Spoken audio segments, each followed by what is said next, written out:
Sorry sorry sorry sorry sorry sorry sorry நான் தப்பு பண்ண என்ன மன்னிச்சு கொடி சாரி சாரி சாரி சாரி காத புடிச்சு தோப்பு கொரன போட்டுக்கிறேன்டி சாரி சாரி சாரி சாரி தப்பு பண்ண என்ன மன்னிச்சு கொடி என் காத புடிச்சு தோப்பு கொரன போட்டுக்கிறேன்டி என்ன கெஞ்ச விடாத மாமா பாவோண்டி நீ பேசலன்னா ஒரு மாதிரி ஆவோண்டி.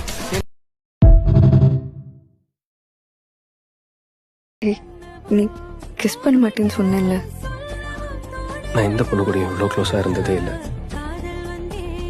நீ இவ்வளோ பக்கத்தில் இருக்கும்போது மூச்சு காத்துக்கு மேலே பட்டுட்டே இருக்கணும் போல இருந்தது.